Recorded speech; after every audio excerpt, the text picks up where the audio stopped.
Bonjour, je suis Gérard Zanou, analyste des politiques de développement, conseiller spirituel. Réforme du franc CFA, la fin d'une ère monétaire. Je fais une analyse géopolitique, économique, d'une transformation historique en Afrique de l'Ouest. La réforme du franc CFA constitue bien davantage qu'une réforme technique de politique monétaire. Elle représente l'une des plus importantes mutations géopolitiques et économiques de l'Afrique de l'Ouest depuis les indépendances. La question fondamentale n'est pas de savoir si le franc CFA doit évoluer. La véritable question est comment construire un nouvel ordre monétaire régional capable de concilier souveraineté, stabilité, compétitivité et intégration économique. Dans cette perspective, le leadership assumé par le président du Bénin, son Excellence Romuald Wardani, autour de la modernisation des mécanismes monétaires régionaux ouvre le débat stratégique majeur pour l'avenir de l'Afrique de l'Ouest. Pourquoi cette dynamique est pertinente? 1. Le monde a changé. Le système CFA est né dans un contexte géopolitique aujourd'hui profondément transformé. Nous sommes désormais dans un monde multipolaire, une compétition accrue entre blocs économiques, une montée en puissance des économies émergentes, une accélération des processus d'intégration régionale. L'Afrique est appelée à jouer un rôle plus important dans l'échelle des valeurs mondiales. Pour cela, ces instruments économiques doivent évoluer. 2. Une aspiration croissante à la souveraineté économique. Partout en Afrique, les populations expriment une volonté de maîtriser davantage leur destin économique, de renforcer les capacités de décision nationale, de réduire les dépendances historiques, d'accroître la valeur créée localement. Cette aspiration n'est pas seulement politique, elle est également psychologique, symbolique et générationnelle. La réforme du CFA répond donc à une attente réelle de nombreux citoyens. 3. Renforcer l'intégration régionale. La réforme peut devenir un accélérateur de l'intégration économique ouest-africaine. Une monnaie régionale moderne pourrait faciliter les échanges, réduire les coûts de transaction, renforcer les investissements intra-africains, soutenir la mise en œuvre de la zone de libre-échange continentale africaine.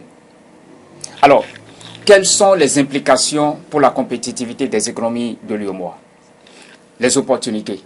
Une réforme réussie pourrait permettre une meilleure adaptation aux réalités économiques africaines.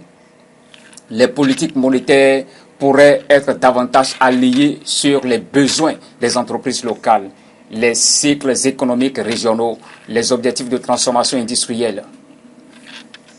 Un soutien accru à la population. Les économies de l'UEMOA souffrent encore d'une faible industrialisation, d'une forte dépendance aux importations, d'une faible transformation des matières premières. Une architecture monétaire adaptée pourrait soutenir l'investissement productif, les PME, l'agro-industrie, l'innovation. Une plus grande intégration des marchés régionaux. Les entreprises pourraient accéder plus facilement à des marchés élargis, des financements régionaux, des partenariats transfrontaliers. Les risques à prendre en compte. Toute réforme monétaire comprend des risques. L'erreur serait de considérer que le changement de monnaie constitue à lui seul une solution économique. 1. Des réalités nationales très différentes. L'Afrique de l'Ouest n'est pas un ensemble homogène. Les écarts sont importants entre le Bénin, le Sénégal, la Côte d'Ivoire, le Niger, le Togo, le Nigeria, le Ghana. Les différences concernent la structure économique, les ressources naturelles, le niveau d'endettement, les capacités administratives, les performances budgétaires, la stabilité politique. Donc, une réforme uniforme appliquée sans nuance pourrait produire des effets asymétriques. 2. Le risque inflationniste. Toute transition monétaire insuffisamment préparée peut provoquer une perte de confiance, accroître l'inflation, fragiliser l'épargne, réduire le pouvoir d'achat. Les populations seront partiellement attentives à cet aspect. 3. Les défis de convergence économique. Une union monétaire durable exige une discipline budgétaire, une stabilité macroéconomique, des mécanismes de solidarité. Sans convergence réelle, les tensions entre États peuvent s'accroître. La gouvernance, le véritable enjeu de la réforme. L'histoire économique mondiale montre une réalité constante. Les monnaies fortes reposent sur des institutions fortes. La réforme monétaire ne peut réussir sans réforme de la gouvernance publique. 1. Renforcer les institutions nationales. Chaque État devra poursuivre la modernisation de son administration, la digitalisation des services publics, la lutte contre la corruption, l'amélioration du climat des affaires, la sécurisation des finances publiques. Justement, à ce niveau, je félicite le leadership du président Talon, appuyé du président actuel, Remiad Oualahi, alors ministre de l'économie et des finances. 2. Renforcer les banques centrales et les organes de régulation. Les institutions monétaires doivent être crédibles, indépendantes, techniquement compétentes, protégées des pressions politiques. La confiance constitue le premier actif d'une monnaie. 3. Développer les marchés financiers régionaux. Une réforme monétaire ambitieuse exige des matières de capitaux conformes, une meilleure mobilisation de l'épargne africaine, des mécanismes régionaux de financement des institutions. Prendre en compte les aspirations des peuples. Une réforme monétaire ne peut être uniquement portée par les experts. Elle doit être comprise par les citoyens. Les populations attendent des emplois, une amélioration de leur niveau de vie, un meilleur accès au microfinancement, une réduction du coût de la vie, davantage d'opportunités économiques, voyez-vous. Si ces résultats ne sont pas visibles, la réforme risque d'être perçue comme symbolique. Recommandations stratégiques de leadership. 1. Construire un processus régional inclusif, associer gouvernement, banque centrale, secteur privé, universitaire, organisation de la société civile, jeunesse, n'est-ce pas? La réforme doit être un projet collectif. 2. Adopter une approche progressive. Éviter des ruptures brutales. Privilégier des phases pilotes, des évaluations régulières, des ajustements progressifs. La stabilité doit rester la priorité. 3. Mettre en place un pacte régional de gouvernance économique.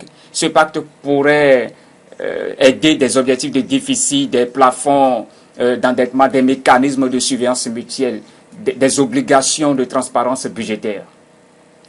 4. Faire de l'industrialisation le cœur du projet. Une monnaie n'est pas une fin. Elle doit soutenir l'agriculture moderne, la transformation industrielle, l'économie numérique, les infrastructures, l'innovation. 5. Renforcer la pédagogie publique. Expliquer clairement les objectifs, les avantages, les risques, les calendriers, les mécanismes de protection. Une population informée devient un partenaire de la réforme. 6. Construire une vision CEDEAO plutôt qu'une vision uniquement UEMOA. Le succès à long terme dépendra de la capacité à rapprocher les pays de l'UEMOA des économies anglophones, les grandes puissances régionales. Donc, une réforme monétaire durable doit servir l'intégration ouest-africaine dans un ensemble. La réforme du franc CFA ne doit pas être analysée comme la simple disparition d'une monnaie historique. Elle constitue potentiellement un point de départ d'une nouvelle architecture économique ouest-africaine. Son succès dépendra moins du changement du nom ou des symboles que de la capacité des États à améliorer leur gouvernance, renforcer leurs institutions, accélérer leur industrialisation, respecter la discipline économique, répondre aux aspirations concrètes des populations. Donc, le véritable défi n'est pas monétaire. Le véritable défi est de transformer cette réforme en un levier de prospérité, de compétitivité et de souveraineté économique pour l'ensemble des peuples de l'Afrique de l'Ouest.